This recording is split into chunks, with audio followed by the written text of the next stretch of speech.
multilingual as well, which will be one of the main key factors. We understand the needs of the underprivileged communities, what their priorities are, and then in the development and courses, training resources for both students as well as teachers. Emerging technology also give access to mentorship programs through the having strategies that include maybe social media or suggestions for community policymakers, families, and the program will make the evaluation and monitoring of the work more easier. And the fifth point is actually a recommendation. Thank you very much, Ira. Captain Mercy, please. Jambo.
Promote inclusive implementation.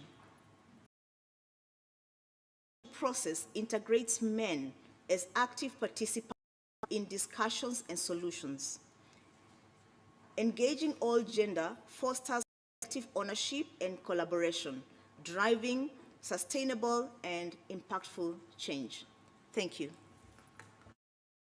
Thank you very much, Mercy. On that note, on the final one of promoting inclusive implementation, my apologies to the gentlemen in the room. I said welcome back, ladies. So gentlemen, we also acknowledge you. You are welcome too.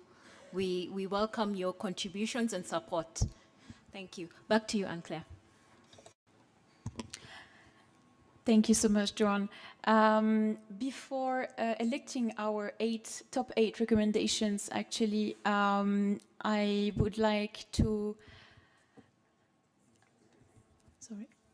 Oh, I'm so sorry, Anne-Claire. I think I skipped one group. My apologies. Oh, yeah. Joan, I'm very sorry. Please forgive me. Please go ahead. Right.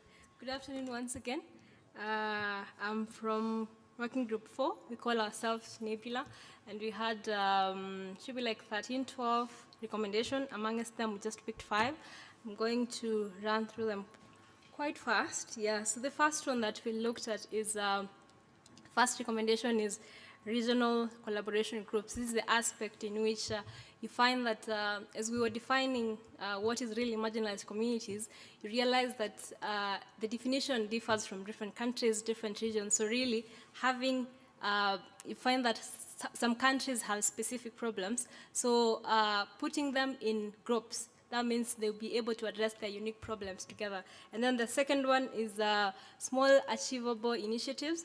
This is the aspect of, as we look forward to having a big project, a big program on maybe unlocking STEM, what are we doing underground there? What are we really trying to do as we look forward to, which goes to number 3, having senior level and industry buying into your vision. Yeah, so that is number 3. Then number 4 is basically in-person meetings. So this is basically directed to UNOSA. Would love to have more of these in-person meetings where we really get to interact with fellow ladies who are doing amazing work, and also to, I think, share nitty-gritties of what is happening in different places. And then on the same note, just back to number 5, in the same in-person meetings, we can get to track progress of really what is happening. So if UNOSA could have something that really, instead of we having a meeting each year, we get to know what is happening in between each and every month in different countries in relation maybe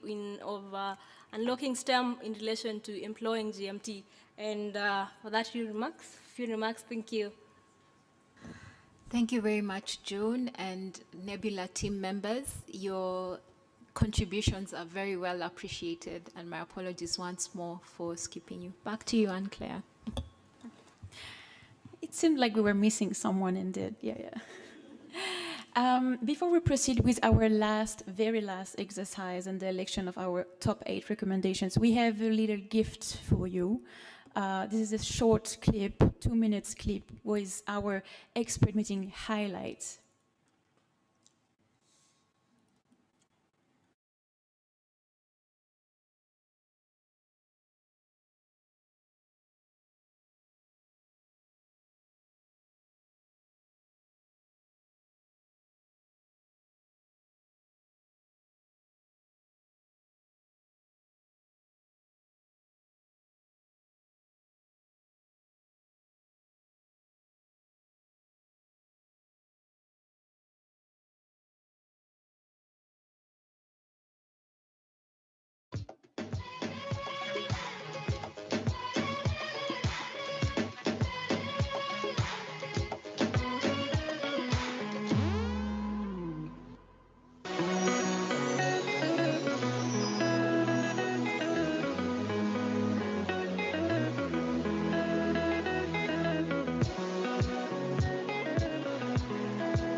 My journey into still. All right. We also worked, don't worry. All right, now we have come actually to the very last exercise of our expert meeting. I'm gonna project, we're gonna use Slido for that. So what we are going to do right now is actually to, sorry, IT management.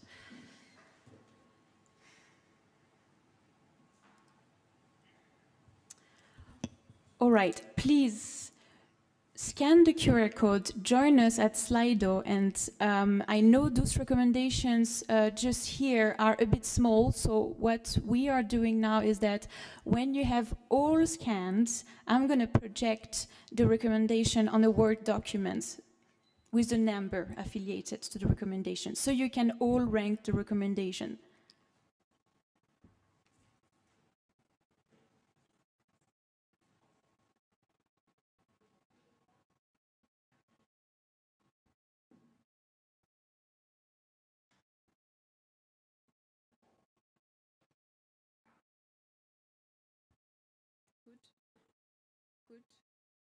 Good. Okay.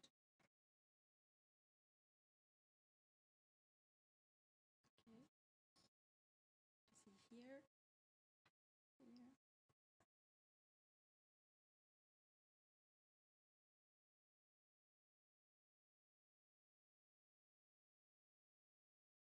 All good? All scanned? Yes? Let's go.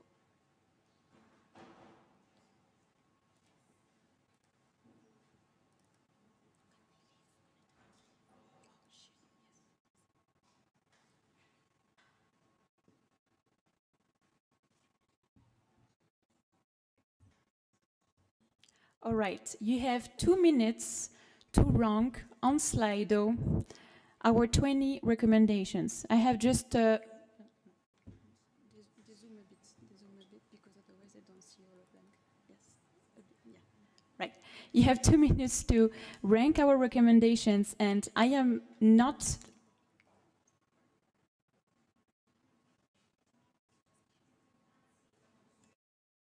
You need to make it bigger. We can't see them. All right, so we're going to zoom and just slowly go down. All right, so I'm doing that actually on purpose because I don't want you to be, I don't want you to see the results yet.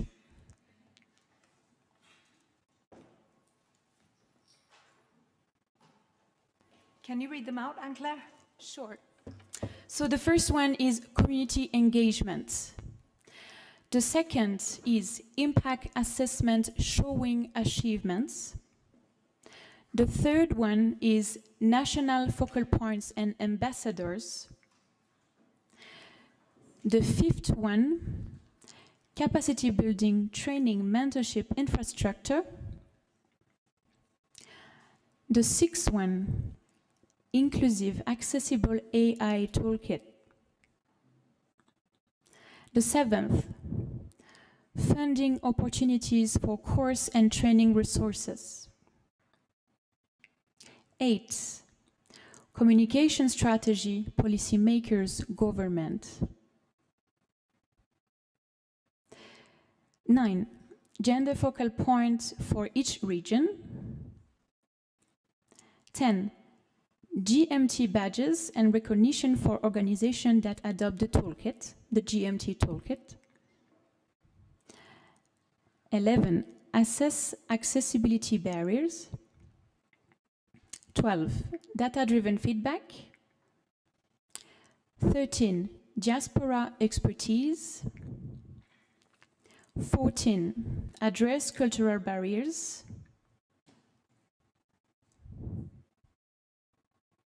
Where we are. 15, inclusive implementation.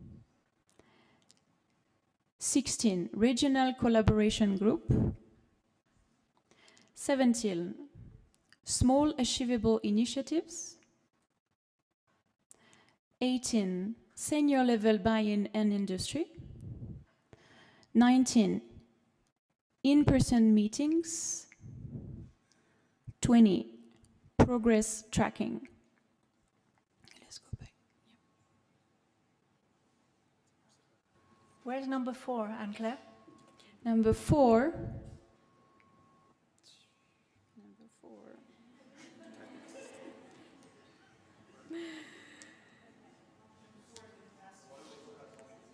Yeah, number 4 is a capacity building. So, yeah. So 1, community engagement.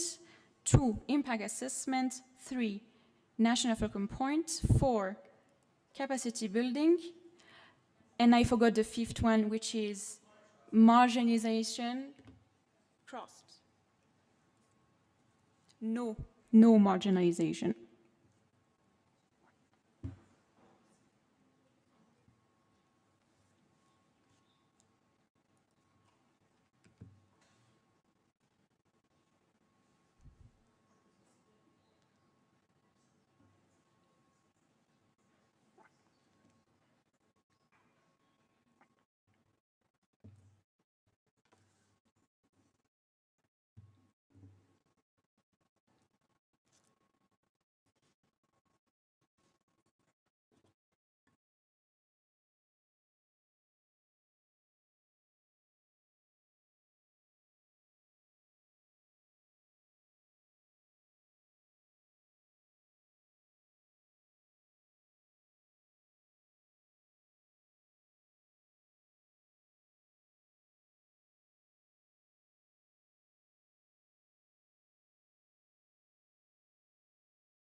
All of them? I think we do. You do have to rank all of them so that I just pick the top 8 then. The top 8. All right. No, I don't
I see 39 respondents so far. Waiting for a bit more.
All right, we got 50 respondents. I think we're going to close here.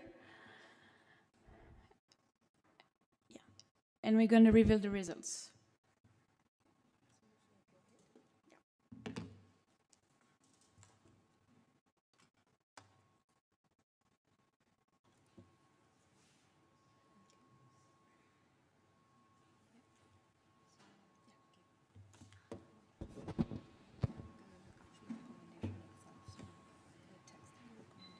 Yes.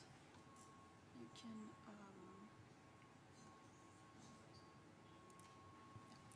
Okay, thank you very much, Anne-Claire. So our top recommendations, number one was the one that had the most votes was recommendation number 7, which is funding opportunities for course and training resources. The next in rank was recommendation number 1, which is community engagement. That was then followed by recommendation number 2, which is impact assessment, showing our achievements. That was then followed by recommendation number 4, capacity building, training, mentorship, and infrastructure. Recommendation number 12 was the next one, data-driven feedback. Number 6, okay, I think people are still, are there people who are still submitting their votes? Because number 6 just lost and changed itself.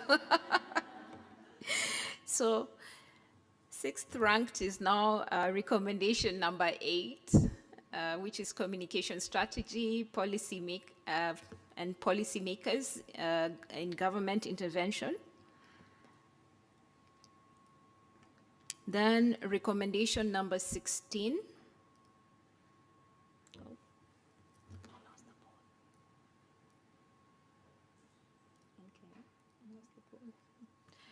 Regional collaboration groups. And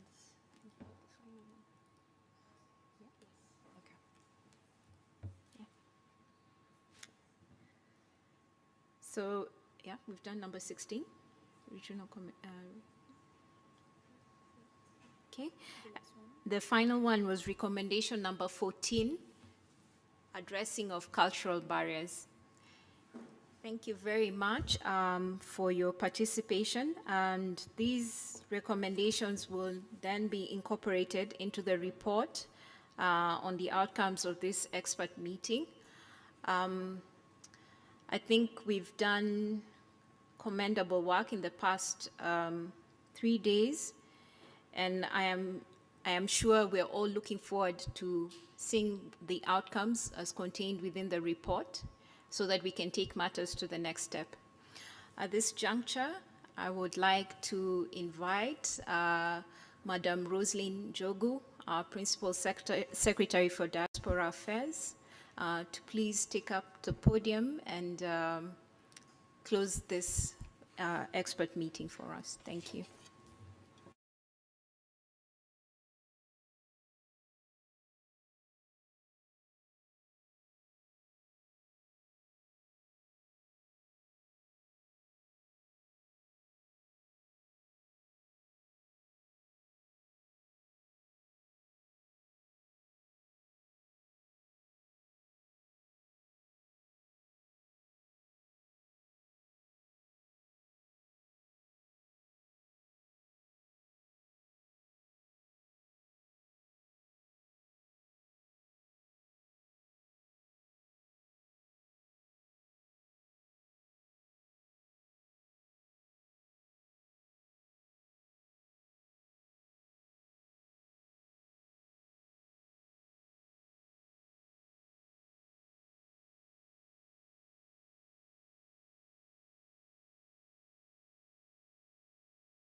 Right, we are just about to close, so just hang in a little bit there.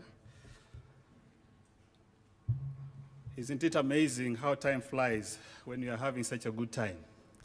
We can't believe that 3 days are gone.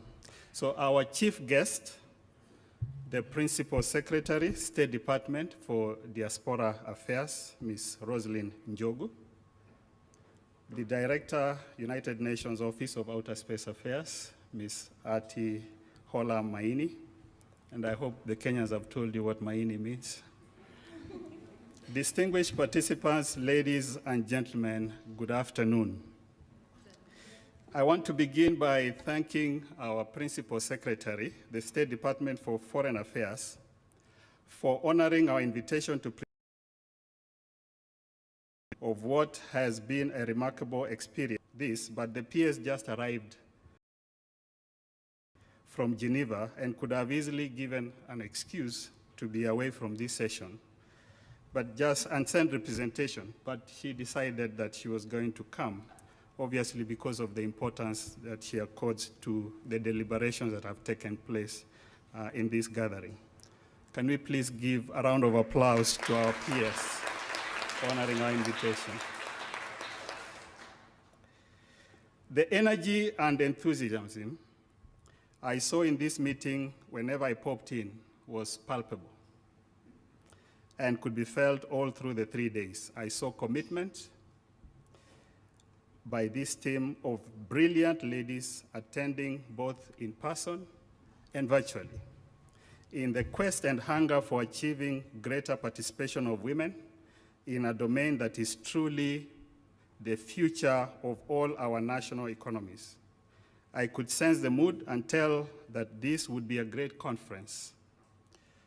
Right on day one, particularly during the evening reception, where we thoroughly enjoyed ourselves and displayed our mastery in song and dance.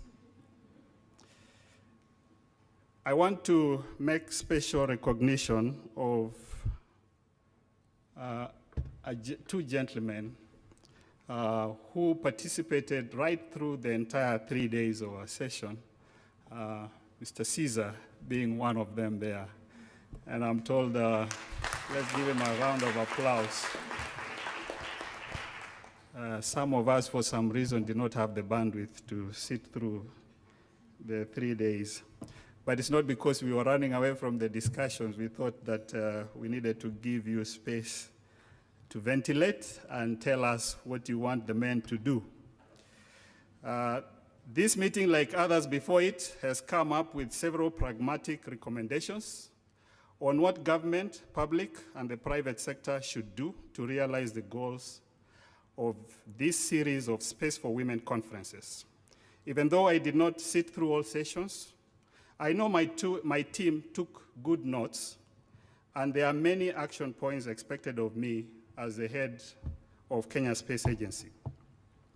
I know those who are on the room are waiting with bated breath on what commitments I will be making and for which I can be held accountable. I have picked a few which I intend to mention to you so you know that I was listening, even if I was not here all through. So the first one is taking institutional ownership and leadership in the implementation of the gender mainstreaming toolkit. We intend to do this. Secondly, incorporation of gender-specific indicators with metrics in our strategic plans. Thirdly, ensuring equitable capacity building and training for all gender. Fourthly, prioritization of mentorship and awareness creation outreach to girls in primary and secondary schools.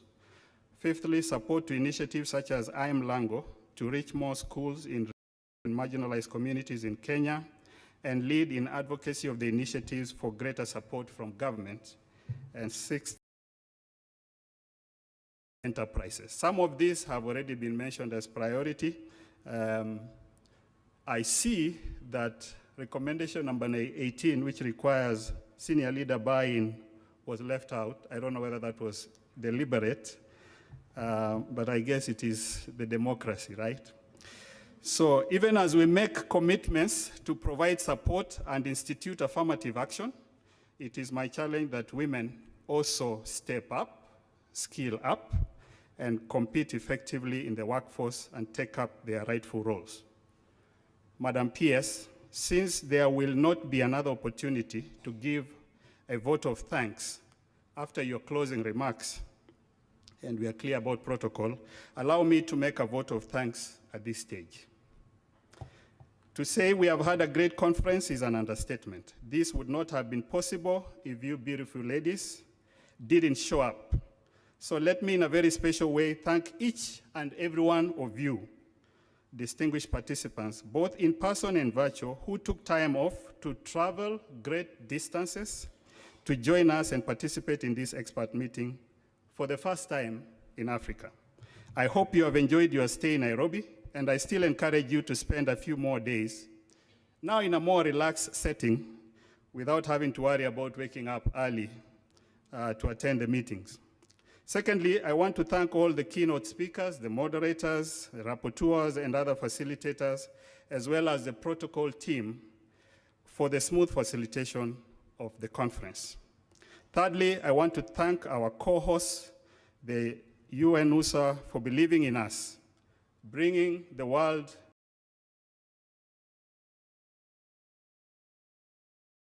We also thank you for your close partnership and support to KSA through several capacity building initiatives. Fourthly, I also want to thank our host, the United Nations office in Nairobi, for the conferencing and catering facilities and ensuring there was a through and out of the UN complex. So it was important that you walk a little bit because of too much eating and sitting down. Last but not least, I want to thank our MC for the first day and the evening reception, Ms. Njeri. I don't know if she's here, for excellent conduct of that networking section. We have made valuable connections and networking. Let us keep the conversation running and enhance our collaborations.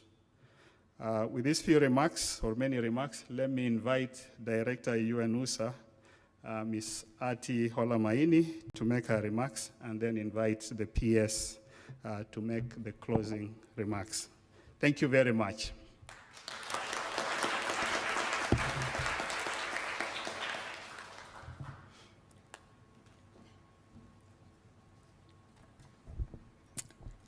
Madam P.S. Ngoju, my friend, Brigadier Hilary Kovgescoy, dear friends, dear lady friends, dear male friends, I want to start again where I started at the beginning of this conference. I arrived at UNUSA a year ago, just over a year ago, conflicted when I looked at the Space for Women program. I thought, why are we worrying about a first world problem, the number of women in leadership roles in the space sector, when there's so much suffering in the world? There's so many women who don't have food, who don't have access to education, who cannot grow to the potential that they were put on this earth for. For me, I wanted to see Space for Women addressing the fundamentals of the Sustainable Development Goals. And I wanted to focus on education for marginalized girls because I came to this office knowing about Mlango and the powerful tool that it has been here in Kenya. We achieved it. Here we are in Kenya. So we did what I really wanted to do. We unpacked the issues of education in the developing world, but we unraveled, wow, such a complex world, a complex task. We unpacked it and we saw that there are so many barriers, physical barriers of distance, of rivers, of other obstacles that prevent us from reaching the children who need this education. Infrastructure barriers, lack of electricity, lack of devices, and so on. Lack of incentives for parents to even send their children to school. Social barriers, even fears of teachers that what will happen to us if you teach the kids? Will we become redundant if you bring them devices and next generation technology? We unpacked it and we discovered this is a massive challenge, and it requires a whole of government approach, and it requires at the UN level an interagency approach. We also discovered that it requires champions, women in leadership, like Cabinet Secretary Tuya, who was with us, who was so inspired by Mlango because it connected children in her county, but perhaps also like P.S. Ngoju, maybe you will be inspired by the story too. But as I said, for me, this is still a journey, and I've come back to where I started, and I've realized that yes, Space for Women is also a first world problem. There are not enough women in leadership positions, and it does matter because, as we said, we need the champions who are in leadership positions to drive change. So I've made a full circle and come back to what I was conflicted with at the beginning. We realize that there's only one head of a space agency in the world which is led by a woman, and that's Canada, represented here by Angela today. That's Lisa Campbell. And we want change. We want to change that because the world needs change. You know, Einstein said that the definition of insanity is when you keep doing the same thing again and again, but you expect change. It's not going to happen unless something changes. And we've realized that it's not just that women can do whatever men do just as well. It's that women do think differently. Women do add value. They have other capabilities that complement men. So we need to see them working side by side. So how do we drive that change? We talked about champions, and I said when it comes to the space agencies, how are we going to do that? I can't go to all of the space agencies and say, you need more women. I will be shut down. Then I thought, okay, maybe Lisa can do it as the only woman running the Canadian Space Agency. And then my journey went further, and I thought, no. We talked earlier about the women in leadership positions. Some of the stories we heard in these few days were that they had the support of men. Some of them had stood on shoulders of giants to arrive where they were, or they had mentors who were men who guided them and gave them advice. So I think Lisa's not alone. I think we need men to champion women too. And there I look to my friend Brigadier Hillary again and invite you to be a leader among leaders and stand alongside Lisa and maybe other heads of space agencies who do believe in this as well. I thank you for being a champion already for us, for championing us by having this meeting here, for so graciously welcoming us into your home and into my historical home, and making this such a special meeting. I thank also all of you. Together we have inspired each other, we have connected with each other. We have inspired and connected intellectually, we have inspired and connected emotionally, and I think we have shown the best of what humanity has to give in these few days, with our attitudes and our spirits and the way that we have engaged with each other. I want to also thank Anne-Claire and Martin, who's no longer here, the tiny but mighty UNUSA team that made this meeting possible. Thank you for all of your work, Anne-Claire.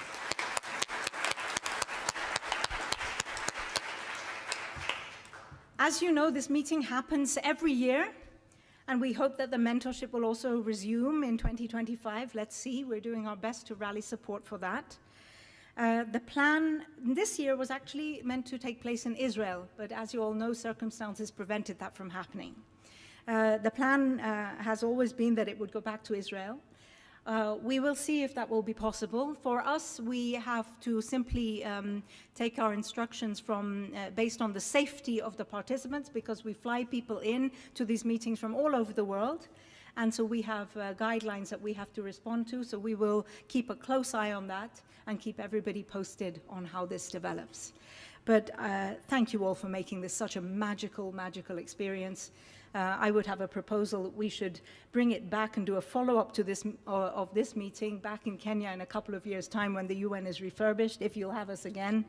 But I think there is a lot to be said for bringing this meeting to Africa, to the global south. We are confronted by not only we learn not only from what we tell each other, we learn from the environment and the context in which we convene. Thank you all for being here with us. Thanks a lot.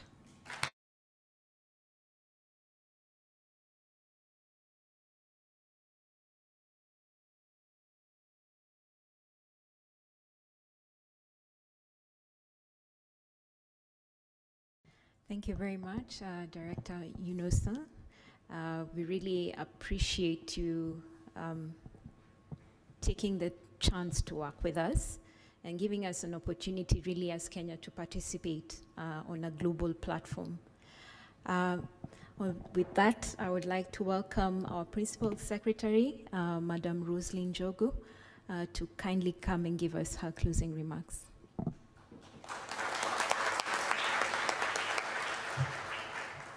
Thank you, Joanne.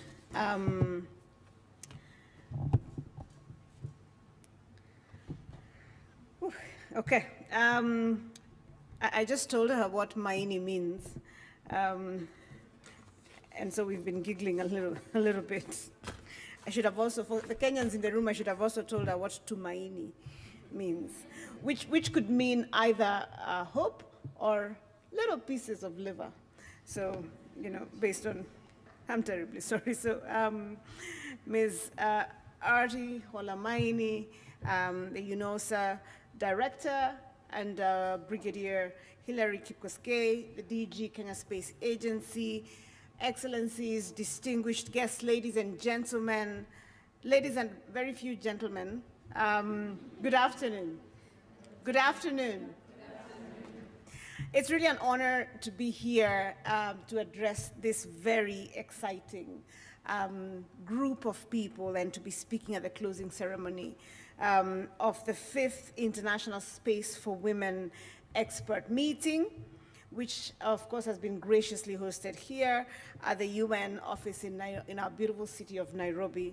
And I want to thank you and join with the speakers before me in just thanking the team that has put such a beautiful event together. But also, I know you have been welcomed several times to Kenya by now, but as I believe the last speaker, it is still my duty on behalf of the government of Kenya to welcome you to Nairobi and to welcome you to Kenya and say, I hope you've had a wonderful time and that you've enjoyed the food and have had a chance to see a little bit of our city. And if you're not going back tonight, you probably already know that Nairobi is the only city in the world with a national park in the middle of it. So in about 20 minutes or 30 minutes from here, you can be watching lions. I recommend it. It's very good for decompressing. Okay, so I know that this gathering began on Wednesday, the 27th of November, and has demonstrated the transformative power of collaboration, of conversation, of a shared vision, and of trying to work together to address some of the most pressing issues of our time. So I have already thanked the teams here from UNOSA, from the Kenya Space Agency, and for everybody else. But in a very special way, allow me to echo what my friend Chisani said, to thank you for bringing this historic event here to our soil. It's important and it's powerful, and ideas like this have meaning. By holding this event in Africa, you've not just made a significant statement about supporting women and girls in STEM, but you've also enhanced Africa's participation in space. And you have indicated, as we have always known, that Africa and African women and girls have much to offer as far as space matters and their role in sustainable development is concerned. Allow me to mention here that 20, 30 years ago, if you had mentioned, or you had brought up the idea of Kenya being a player in the space sector, we might have truly laughed it off. We might have thought, in Latin we would say "ni stories a jaba." It's not Latin. I'm sorry. I am very jet lagged and I am very tired, and I am making wildly not funny jokes. But you would have laughed off the idea probably. But as a country, we've made significant strides in a very short time, especially after the government of Kenya enacted or put in place the National Space Policy in 2015 to regulate space activities under its jurisdiction. And that led, of course, to the transformation of the National Space Secretariat into the Kenya Space Agency that is now ably led by Brigadier Kipkos Gay, that has coordinated space-related matters, including the successful launching of Kenya's first and second satellites in 2018 and again in 2023. Was it 23? 23, yes. I remember, I was very excited about it. And here we are, moving forward, making big strides and making big spaces, making big claims into space and doing important work. And I want to thank all of the various scientists and people who've been involved in this work here in Kenya and across for doing this. I also know that a lot of the work that has been done, particularly in building these satellites, has been led by women here in Kenya. So kudos and congratulations. That would be a good place to clap. Okay, ladies and gentlemen, for the women who are building satellites and doing these things, I am not a scientist. I feel compelled to say, I am not a scientist. I am a lawyer by training, and I almost, felt like I shouldn't be speaking in a meeting of experts who know much about space. But I'm counting the number of lawyers on this side of the table, and they are many. There are 3 at least. So we are here.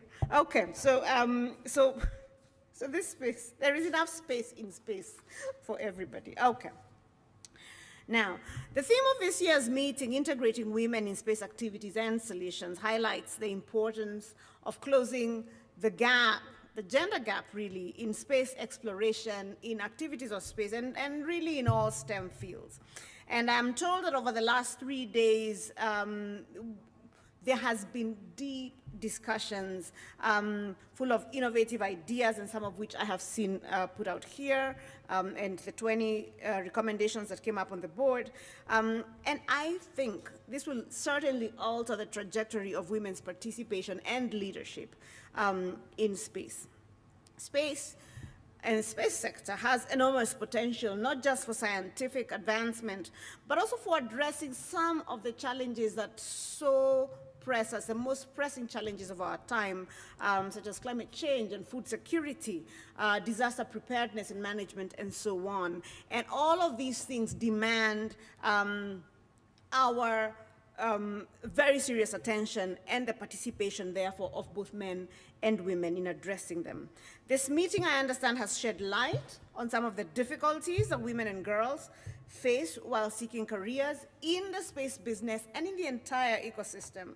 And at the same time, it has highlighted remarkable progress being undertaken globally to solve these concerns and to bring women into the fold, including providing women with skills. I've had conversations around the gender mainstreaming toolkit that has been done, the policy moves that have been made by various countries, the entrepreneurial training, capacity building programs, and so on.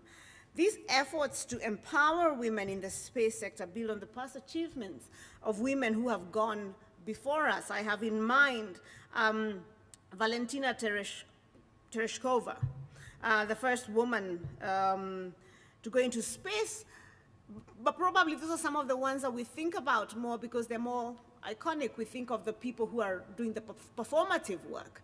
But behind that kind of work is a lot of the women who are the mathematicians and the computers, as I'm told they were called then, and all of the other women who are working in that entire space ecosystem to support that kind of work. Of course, since then, records for spacewalks, long-duration spaceflight, a spaceflight on the International Space Station have been set, and it doesn't end there. I think women will continue to have more and more involvement to beat these targets and to achieve much, much more. Personally, I look forward to another milestone in 2026 when I am informed that NASA aims to have the first woman on the moon under the Artemis program. Excellencies, ladies and gentlemen, I know the outcomes of this meeting are truly encouraging, and we've seen them up here on the board. Ideas around regional collaborations, around capacity building, funding, and the policy work that has begun and that is going on. These outcomes are really consistent with a lot of what Kenya is doing, and many other countries are doing and are ambitiously pushing as far as the building of inclusive societies is concerned.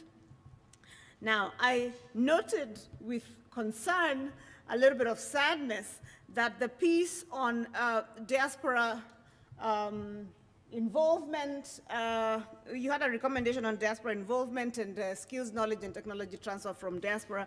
I noted that I should have come early and campaigned that we do that, or whoever was typing this and had missed out number 4, that is where we should have sort of put it.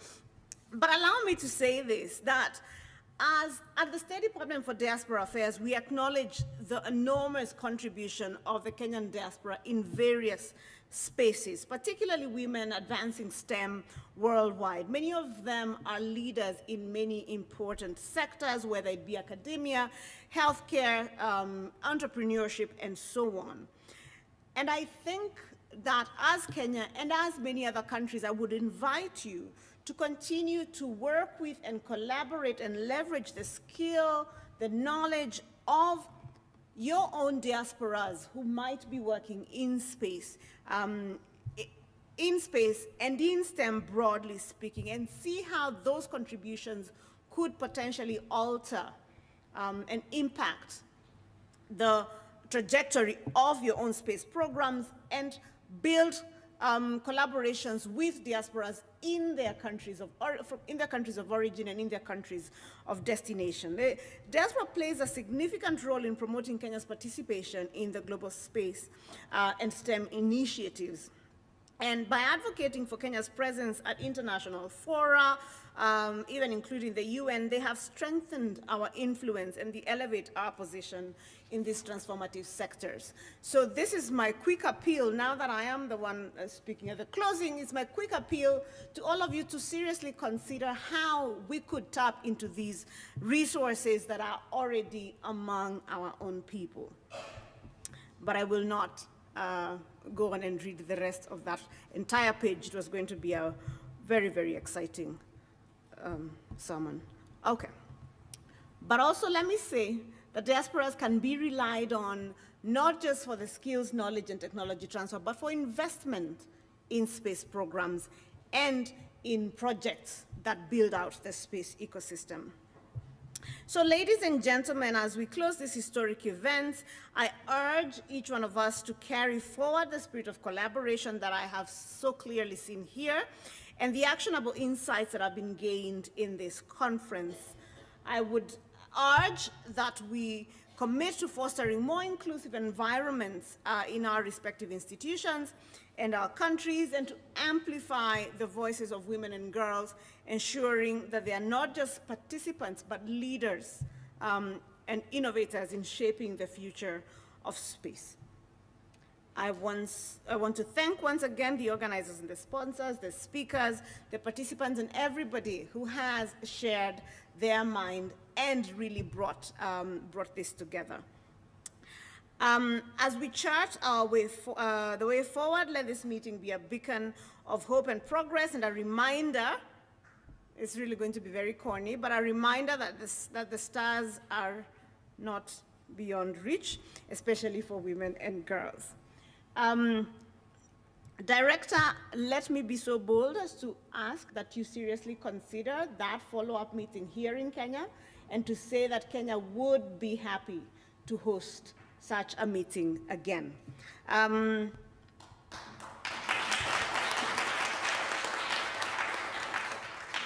Let me also invite the Kenya Space Agency and the work of UNOSA to seriously consider a program where we work with diasporas, with the Kenyan diaspora, to see how we could potentially move the needle on some of the recommendations that have been put out today. My team and I would be very happy to work with both your teams in seeing how we could push this agenda forward. I want to say a final thing, which is when I go to a lot of meetings, I am used to seeing usually many older men.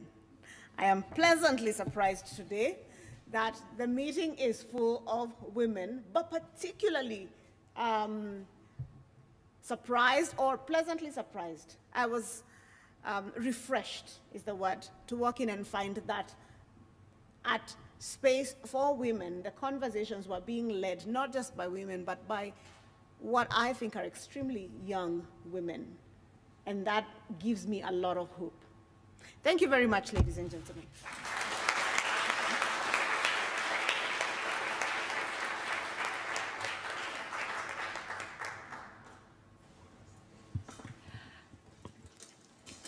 Thank you so much, Principal Secretary, DGs Hilary Kipsogei, DG Artiola Maini.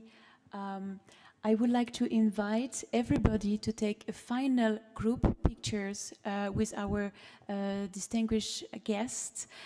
Please come to see us at the stage. Please move and come here for a final group pictures just behind our distinguished guests and our recommendations. And in the meantime, I would like also to invite our distinguished guests to take some individual pictures.